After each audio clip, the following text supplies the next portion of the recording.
Easy or hard? Do the easy first. No, do the hard first, says Scott Allan.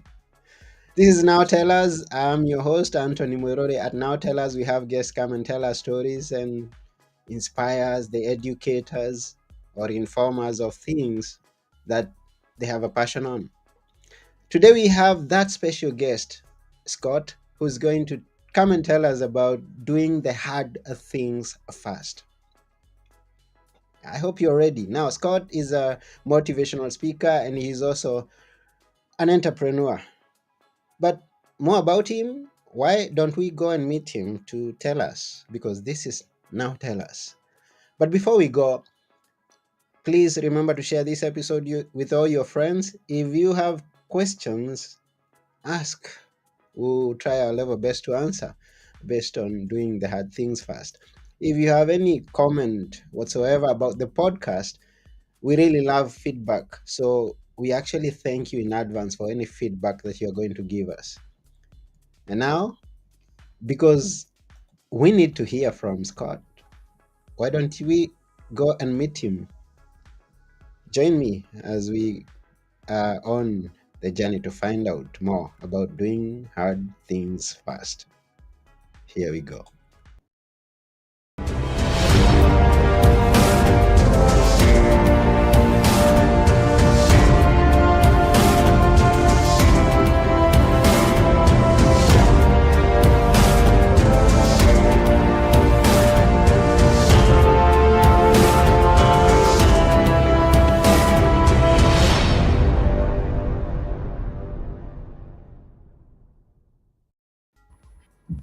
Hello, Scott.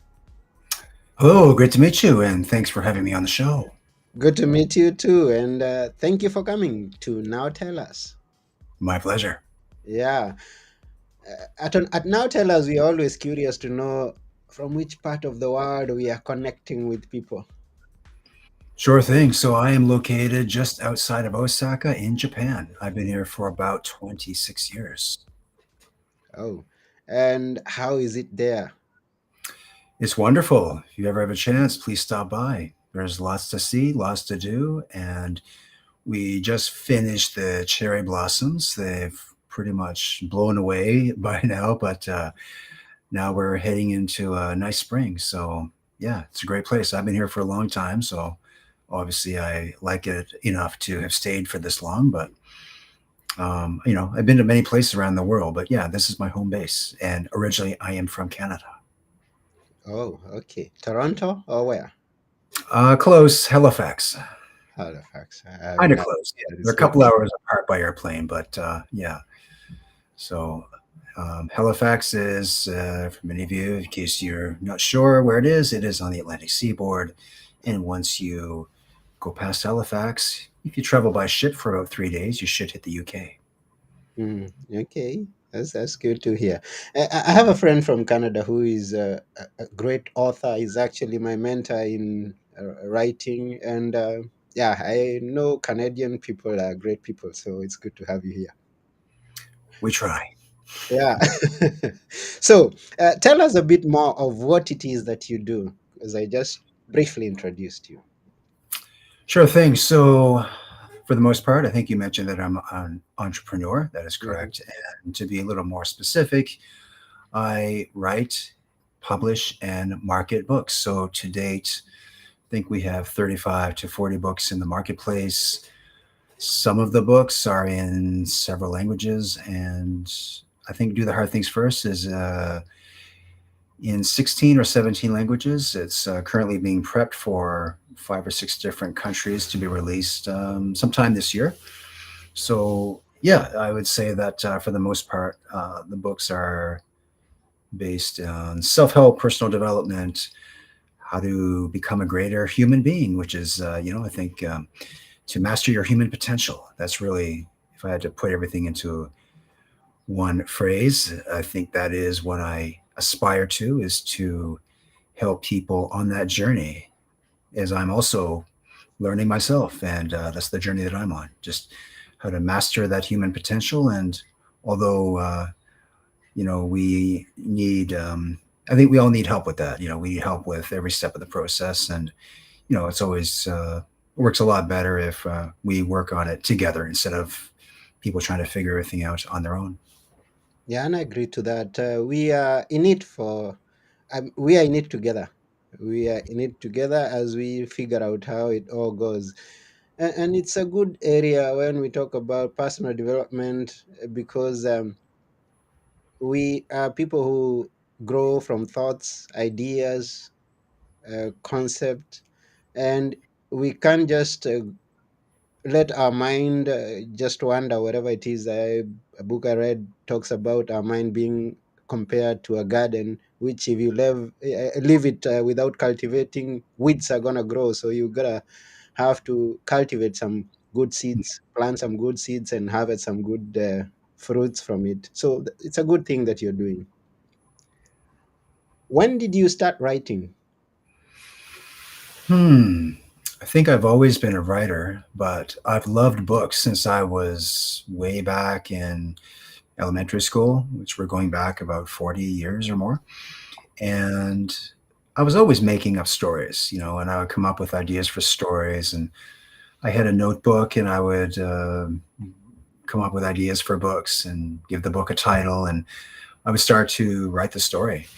So I think it was in junior high school when I actually wrote one complete book, wrote it all out by hand. And I remember my father bringing home these yellow legal pads from his office because I didn't have a typewriter at the time. So that's what I used to write the book. And I think afterwards, I kind of put it aside for a long time. And then when I got serious about it again, it was after I'd moved to Japan and I've been working here for a while. I knew this was always the path that I wanted to take. I just wasn't committed to doing it yet, until when the day arrived and I finally decided I need to do this thing. I need to start writing this book or these books. And so I got to work. I got bought a bunch of books on how to write books because, I had to learn the process. And after that, I started working on, I would say about 15 years ago. I sat down, started to pen out a self help book. I was writing fiction at the time, decided to go with nonfiction because I've always loved self help, personal development. And I probably spent 3 or 4 years just doing a lot of writing. So it was a lot of work, but I just showed up most days and I would do 1 or 2,000 words a day or 10 pages a day or, however much time I had to work on it. And by the time I was done, I think Amazon had just launched their self publishing platform. So I thought, why not take advantage of this? And I just had someone put together a cover. I think Fiverr, which is a freelance site. I went there and I think they had just launched their platform too. So you went on there, you would hire someone for $5 to get a cover or something, whatever else you needed. And I just put things together. I just learned how to put things together.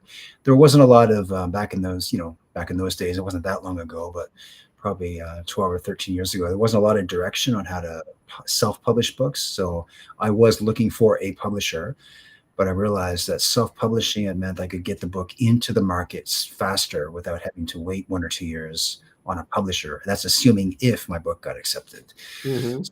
That's what I did. And what I realized is that by creating my own products and putting them out there, I had almost complete control over everything.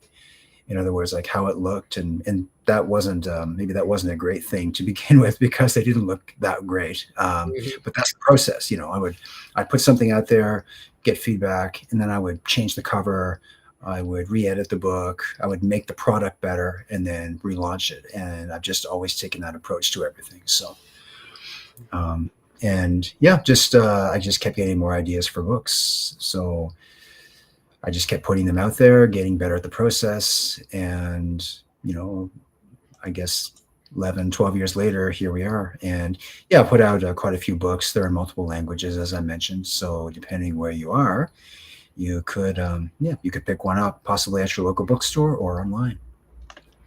Oh. I have three questions in a row. Sure.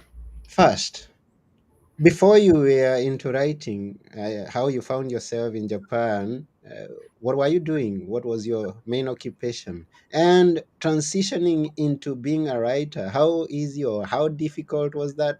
And is now writing and publishing the only thing you're doing, or you still have some other things going on? Hmm. A good question. Yeah. No, no, those are good. I'm going to start with the writing and publishing question first because that's the easiest one to answer. So yes, that so basically right now is I am writing, publishing books and creating courses and kind of moving more into the business side of the writing where I'm looking into building other companies as well. Started as a writer, still writing, but now I'm doing other things. And we also we set up the actual publishing company a couple of years ago. So I've had to bring more people on board to help with a lot of things like web design and product development and yeah, you name it. You can't build an empire by yourself. So, and Mm. that's what my dream is to just keep building. I just love creating, and when I say build an empire, I mean like I just want to build something that's just going to stand the test of time. Something that I think is going to be able to change millions of people's lives. So, anyway, that's the short answer to that one. Circling back to the question on how I got to Japan, I'm going to go back a few years actually, which will lead into how I got here, what I was doing before I started writing and publishing. And we'll just go back to before I got to Japan. So I'll try to make this quick. But when I was back in Canada, I was actually working as an electrical engineer. So that's one of my backgrounds. And that was a great profession. I worked as an engineer for a good many years, but I always knew that it wasn't the thing that I wanted to pursue long term. So one day I sat down and I just did some heavy thinking on, like what is it that I'd like to do for not like for the rest of my life, but what's the next step, because it can't be this. So it's got to be something else. And one day I'm in I was in not the library, but the bookstore. And I came across Tony Robbins' book, Awaken the Giant Within. And I took that home. And at the time, I was actually reading like other self help books because they were helping me to change and grow. And every time I would read a new book, it changed something inside of me. And I really liked it. And I was like, okay, this is great. So when I picked up Tony's book, Tony said, you should write down your goals. You should create a vision for yourself. So I did those things. And one of the goals that I had, well, there are three goals on the paper. Two of them, um, well, the first one was actually I wanted to be a writer. And the second one was I was going to travel the world. And I thought, that's interesting because I'd never really had that ambition before. But I think that when I wrote it down on paper and I started to think more about it, I began to create a vision of what that would look like and what would it feel like if I were to, visit these other countries that I'd only ever heard of and never been to. So I built a vision board in my small apartment. I had images and pictures and everything built out on my walls within like a matter of weeks, and positivity quotes and everything, like anything that I could find to build that vision, I put it on my wall. And the vision that I was building was really just what would it look like if 1 year from now I were to be on an airplane flying to Southeast Asia. I just picked a place on the map, and for some reason it seemed like I had this draw to Thailand. So I was like, okay, I'm going to go to Thailand, and because I had an interest in Buddhism, I'm going to go there and check it out. Apparently, they have a lot of Buddhists there, so maybe a good place to go. And that was my plan. I even had a date for it. So the date was going to be March 26th, and that was it. So what happened is when you make a decision to do something, you create energy that starts to, first of all, it moves you towards your goal, but it also draws people, places, and things towards you to make this vision a reality. I have already proven that that's the case because I've done it several times. And in this case, after I made that decision, I think a few months later, I was reading, well, I wasn't reading the newspaper, but my roommate had brought home a newspaper.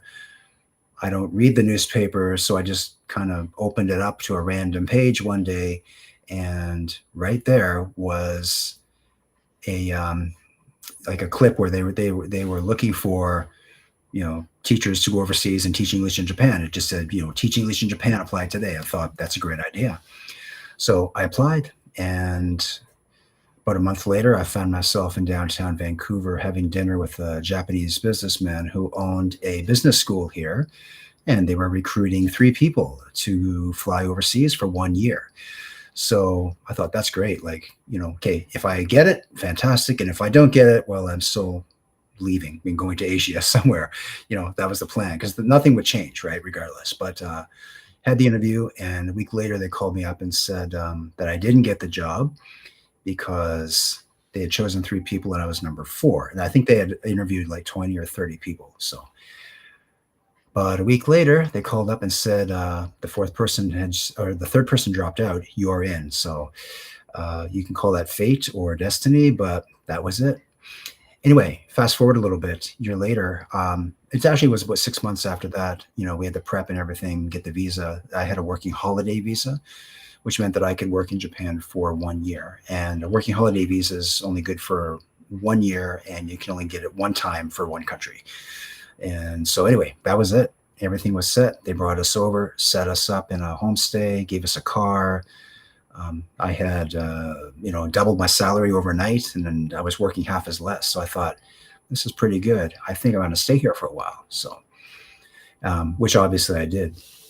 So anyway, but what I did though for the first, let's say for about 20 years, so I was, I was teaching business English. The companies would, they would send us out to other companies like Toyota or Panasonic, and I would go into like industrial areas where they'd have these big factories set up, but we would go into, they had like these classrooms and everything, and they would send us in there to basically train their employees on how to not just to learn English, but to go overseas to do business, like take business trips, have business meetings, learn about culture, that kind of thing. So, yeah. So anyway, it was it was a amazing job. I loved it, but I always knew that similar to when I left the electrical engineering field behind, I knew that this also was something that I didn't want to pursue. I mean, I'd already been doing it for a long time, and then I just realized that one day, after reviewing my goals again, it's like, now that I've done these things, now I've got to get serious about the writing, like that. Just because if you were to sit me down and ask me what's the number one thing you want to do with your life, it would have been to write a book or write books, and not just that, but create something that was going to, help people to, maybe it's going to entertain them. In other words, they may be reading a fiction book that I put together. But in my case, I went the other direction, and I decided to go into personal development books because they were the books that always changed my life. So I just wanted to take that knowledge, put it into something, and put it into the marketplace. We have a lot of people who have been having those dreams, just as you say. There's something in life that I want to do. I've always dreamt about it, and if I get that opportunity, I can be that thing. Mm.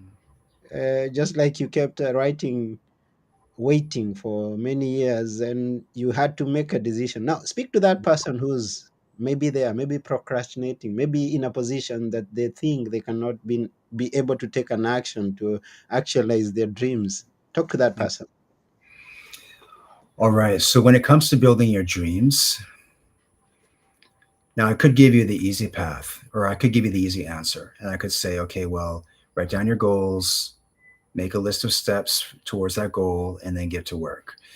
And there's a lot of like that would actually be, that's what I would recommend, is doing that.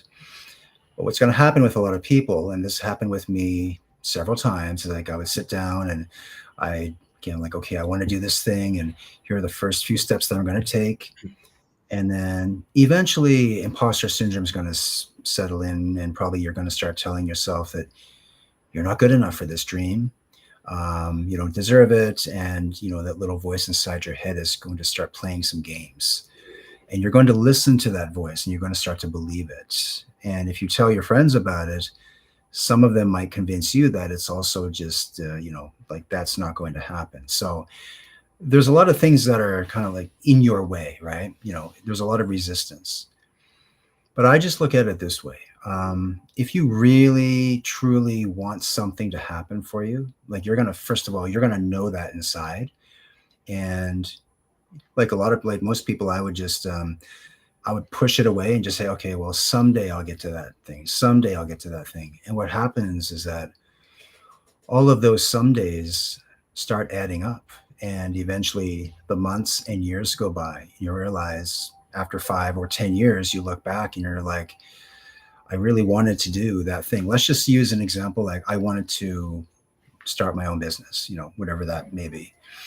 And now it's 10 years later and you realize that you still want to have your own business, but now it's 10 years later and you're 10 years older and you're still working in that same company or business or whatever it is you're doing, or maybe you're not working at all and you're nowhere near your dream because you never actually took that first step. Or maybe you did take a few steps and you decided to just, now is not the time. And, there will always be time later. And that's the lie that we tell ourselves that I think is the most deceiving, is that we always say, well, and other people will tell you this as well. Like, oh, don't worry, you have time. You have time. Truth is, we don't have time. And we don't know if there's going to be a next week or a tomorrow or 5 years from now. So whenever I catch myself saying, well, I'll do it later, I will actually catch myself when I say that and remind myself, no, actually, there may not be a later, right? If this is something that I need to do right now to move me forward, then it's got to be right now, or maybe it's got to be tomorrow. But at the very least, like you've got to decide um, when you're going to be doing this thing, right? So here's the thing that I actually did that worked really well for me. It's one thing to visualize the dream that you want to have in the future, and I'm all for that. I think it's very powerful. I believe in building a vision board for where you want to be and all the places, because I actually did that and it worked. Like when I had my vision board way back many years ago, I had pictures of Thailand and Vietnam and Australia and all these things. And guess what? Years later, those images that were on my board, like the images of a golden Buddha in Bangkok, I was standing in front of that years later. So I did manifest that dream. But there's a flip side to this coin. Um, Imagine yourself now, 20 years later, not living the dream that you really want, still stuck in whatever situation you're in. Nothing's changed. In fact, things have probably gotten worse, because if you're not doing that one thing that you're born to do or you desire to do the most, you're doing something else. And chances are you might be doing something else, building someone else's dream, building someone else's company, whatever it may be. It's not your thing. And by the way, there's nothing wrong with working in like another company, of course. I mean, most of us have jobs that we go to. And thing is, if you're working towards something that, as maybe together with a group, as a collective group, and you're working towards a common goal, that's great.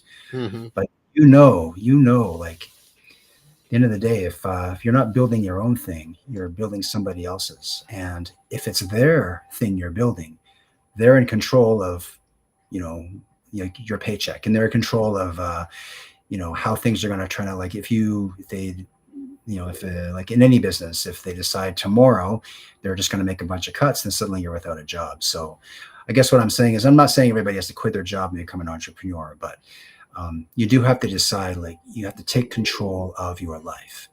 And you want to create an anti-vision for yourself of what it looks like a year from now, 5 years from now. Like imagine the not the best version of yourself, but the worst version of yourself, the version of yourself that you don't want to become, because that could be what's going to happen if you don't take action today. And the thing is, I started to, so I have two visions of this, like the best version of myself, where I want to be and who I want to be and all the places I want to go and the things I want to achieve. But over here, it's the worst version of myself. It's like, what's going to happen if I don't do these things? And that actually scared me more than anything. I scared myself enough that I actually just, as Susan Jeffers would say, like one of the books I love is Feel the Fear and Do It Anyway. Because one of the things I hear a lot of people say is, and I've said this myself, is, well, I'll do it when, yeah, I'll do it later, or I'll Mm, do it when I'm ready. I'll do it when I'm more confident, right? mhm, Again, these are just the lies that we tell ourselves because it makes us feel better that, someday I'm going to do these things. It's just not going to be today because I'm not ready. And the mm, thing is, you'll never feel ready and you'll never be confident.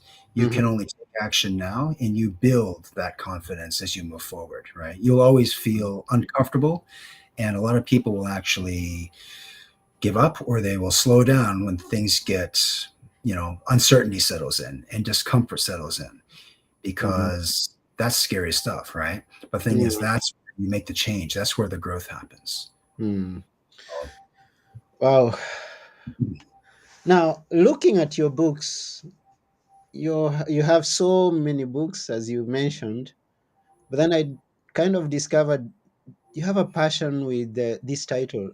Do hard things first. Actually, first you write do the easy and then cancel the easy and put in the hard. mhm. Tell us about that. Yeah, so there are three books in the series currently. Fourth book is coming out soon, but Mm, the first book was is grounded in how to overcome or defeat procrastination. mm-hmm, And the reason I wrote that book, at the time, I was struggling with a lot of procrastination. Well, to be honest, I've struggled with it my whole life, more or less. I just didn't really recognize it as a problem until it was a big problem. And mm, the book's concept just came out of, if I were to just show up and work on the hard things that I was avoiding, what could I achieve from that? I mean, there's just no telling what could come out of that. Because what's been I'll just actually I'm going to give you a quick story just to put things in a context. So mm-hmm, about 5 or 6 years ago, I had an incident where I had my credit cards were all canceled. mm, And reason that happened is because one of the credit cards, which normally the bills come out of my bank account, and I've never had a problem with paying my bills, but this one particular card wasn't linked to my account. And so, and I had only used it the one time. I'd never used this card before. And I started getting and wasn't even aware that I had used it, but I racked up like $500, right? So mm, I forgot to pay it, which I actually initially did. And they were sending me these reminders. And every time I got the reminders, I was like, oh, yeah, yeah, I'll pay it later, pay it tomorrow. I actually had to drive across town to the bank and fill out some paperwork to pay the bill, which to mm, me, like too much work. I'm too busy. So I'll just do it later. And all the statements were in Japanese, of course, which I could read okay. It was clear what it was, but I kept putting it off, putting it mm, off, putting it off. And few months after doing that and collecting a whole bunch of these reminders, one day I got a different looking reminder. It was in this special envelope. I think it was like blue or red or something like that. I don't know, but I could tell this was different. This is a different one. And mm, an email saying they canceled all the credit cards, regardless of what company they belonged to, and basically like my line of credit was gone. Now, that was a shocker. However, I guess what I was expecting is, oh, they'll just cancel the one card and that'll be it. But no, they canceled the whole thing. And mm, because I do my business online, not having a line of credit is a big deal. I can't hire anybody, I can't get anything done. So I managed to figure it out. It took me a few years to get my credit back. But here's the thing is that whole situation could have been avoided if I had just taken 1 hour out of my day to do the hard thing, like get into the car, drive to the bank, have that conversation with whoever I had to have and pay the bill, and it would have been done, right? But I put it off. And why I put it off, I mean, that's another thing. Is like, it's not that I didn't want to pay the money. It's just that first of all, I had this, I don't know, internal fear when it came to, sounds silly, but whenever it came to going to the bank or going to a government office or something and having that serious conversation, I mm, would just avoid those kinds of things altogether, right? Because I kept hoping that they would just go away and leave me alone. But the hard thing to do would just be to just do it and get it done, right? So what I learned from that lesson, though, is like there are things that we need to do. We need to get, whether it's applying for a passport or a visa or whatever it is. And if you don't do it, then there's going to be negative consequences from that. Now, my story is a little bit severe, but I've heard of much worse. I've heard stories that are much worse than that, of people putting things off and maybe like losing their entire home or something, right? Mm, And all they had to have done maybe was put in a little bit of time to do the hard work, whether it's getting the paperwork done or something like that. So do the hard things first. I mean, on a high, like on a 30,000 foot view level of this book, it's really like, it's just showing up every day and working on your priorities for life, right? So towards your goals, right? So mm, here's what I do: one hard thing every day, and I have a list of these things, what they are. All right. What you can do, and this is how I started to work out the system for this after that incident happened, is I figured out, okay, well, I can't let this happen again. So what else am I avoiding? Had to take a really hard look at my life, look to see what I was avoiding, what areas of my life I was avoiding this in. Like, and I looked at my health, my finances, which was just like a mess, and my business, for example, and everything, my relationships. And I made a list of everything in those areas that I was avoiding. So, for example, in relationships, I was always avoiding the hard conversations that I had to have with family, right? mm, Number one. So my hard thing in that category was, have that hard conversation with my kids about this thing, or, it could have been about with my partner about this thing. With my health, the hard thing that I was avoiding was doing more cardio for my health, because I needed that in order to, for whatever reason, like to get into better shape, right? So I just identify the hard thing in each area that I was avoiding, and some of these, like my area of finances, had several hard things that had to be taken care of. But I'd recommend just choosing one, and then also identifying what it is that you need to do, right? Because what you want to do is you want to break it down into a strategy so that you know mm, exactly what you need to do. And that way there's no confusion. You have clarity, which is the one thing that, this is one reason why a lot of people put things off, is that, first of all, they don't have clarity on what it is they need to do, or mhm, they know what to do, and they just find other things that keeps them really busy, which is just another way to, it's like, it's an avoidance strategy, so they do mm, these other things feeling really busy, and now their attention is pulled away from doing the hard thing, which is really the priority. So down here you've got the lower bottom, I won't even call them priorities, tasks that can be done anytime, and then up here we've got the things that really should be done right now. Because, and this is the thing I want people to realize, is what are the consequences, that is what's going to happen if you don't do this thing. So again, in my case, with the bank, I mean, I didn't pay the bill. Obviously there were negative consequences. I was in fantasy land thinking that things would be okay, and they weren't, right? You could take your health, for example. If you're in the habit of eating a bunch of sugar every day, the hard thing is going to be to stop doing that, right? And the long term benefit of that, from stopping that thing, is that you're going to feel a lot better about yourself. You're going to feel great, but you're not going to know that feeling until you actually stop doing it. So this is where the anti-vision comes in. Imagine yourself, and I'm just using the sugar, by the way, as an example, because this was another hard thing that I've had to deal with, mhm, was, trying to put a cap on my sugar addiction. It's like, if I don't stop eating ice cream and chocolate and gummy bears every day, 5 years from now, things aren't going to be too good. I'm going to have diabetes, and I just would create this, like, really, yeah, a bad vision of the future. And when I looked at that, I was like, no, I'm going to take action today, so that in 5 or 10 years, or 1 year from now, I'm not only am I going to feel better, I'm going to look better, but you're going to feel better about yourself, right? Because at the end of the day, what matters the most is, how you feel about who you are. mm. So that's really, so there's a lot of like positive things that come out of doing the hard things. Yeah. And and you have to decide what it is. Like, everybody has to decide what it is for themselves, like, what is it that you're avoiding in your life. And just make a list of them and just choose one thing on the list. Doesn't have to be the hardest thing on the list. It just has to be one thing. So every day you can just cross off one thing and say, I did that today. And tomorrow, do one more thing. And the next day, think about this. Well, after 1 year, you've got some serious momentum. You've just done 365 hard things. Okay, you might take a few days off here and there, but right, think about how many of those things you've been putting off, and now you've just racked up a bunch of wins. So Mm. Wow. Do the hard things first. Now, this is to the call to each and every person who's listening out there or watching. Those are good insights that you can apply to your life to make it a better life tomorrow.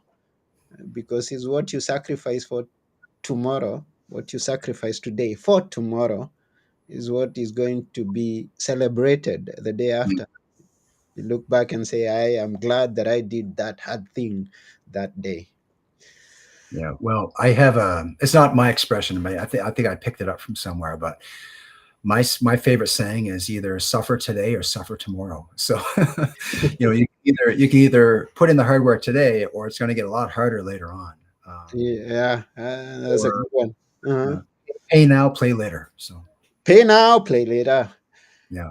Yeah, so wow, thank you very much, Scott. Those are great insights that you shared with us. We really appreciate you, and we thank you for coming here to our podcast. We are almost over with this episode, but then there are people who are watching you or listening to you, and Hmm. maybe they would want to connect with you. In what way would you want to connect with people who could be listening? Sure thing. So people can find me at scottallanpublishing.com or scottallanbooks.com. We have a Shopify store set up where we're selling everything directly. We'll be adding some pretty cool merchandise later there this year. And I think you can find everything on Amazon. They tend to have a lot of stuff for sale. So you go there, you plug in Scott Allan author or Scott Allan books. You can find a library of books there. Depending on your flavor or whatever problem or obstacle is in your way, or if you just want to learn something on how to get better with your focus, overcome your fear, get better at mindfulness, etc., I'm sure you can find something there. So thank Mm. you. So thank you too. So the website is scottallanpublishing.com. And Yes. just to make things clear, when it's scottallanpublishing.com, that means that you're welcoming other people and helping them publish. No, actually, it's just a place where we can showcase the books. And Yeah. it's really what I set the site up for. That's why I have two websites. And scottallanbooks.com is where people can, of course, buy the books and have them shipped. I think we ship all, currently shipping in the US, Canada, UK. We'll be going global soon with that. And of course, you can always go to Amazon and buy the books. But the publishing site was really set up for, just to give people an insight into what we do as a company. And also because I work with a lot of international publishers, they wanted to know a lot about the books. So they go there and people can, they can connect with us through, we have a contact page there. People can send in a request if they want to, purchase a book and translate the books and things like that. So we also have a media page set up on that site as well. So. Okay. Thank you. So we also grabbed the other one, which you call the scottallanbooks.com. So Hmm. to everyone who's listening or watching there, you can follow up with Scott on scottallanbooks.com or scottallanpublishing.com. Connect with him and get the books. And he's a wonderful human being. Connect with him and just have a chat. Yeah. Thank you. Yeah. So thank you very much once again, Scott, for coming to now tell us. We really appreciate you. All right. Well, thank you. It's been great. And Yeah. good luck. Yeah. Tell us something that we should never forget. You've said much, but we always like hearing someone tell us something that we should never forget. Well, don't put off for tomorrow what you can do today. And if you can't do it today, at least have a plan for doing it tomorrow. That's a good one. And thank you for that. Apart from Japanese, what other languages do you know? I think back in the day, because I'm from Canada, we did study a lot of French. I don't remember a lot of it, but it was okay. And I've studied some other Asian languages as well, like a little bit of Chinese, a little bit of this and that. But I'm not going to go so far as to say that I'm not even close to having a conversation in those languages. But my Japanese is pretty good. It's okay. Okay, that's good. So at least you can tell us bye bye in all the languages that you know, and we sign off. For That's sure. it Yeah. for today. This has been your host, Anthony Muirore, and it's been wonderful. And together with our guest, special guest, Scott Allan, we are saying bye for now. Thank you, everyone. Other languages? Sayonara. Bye bye.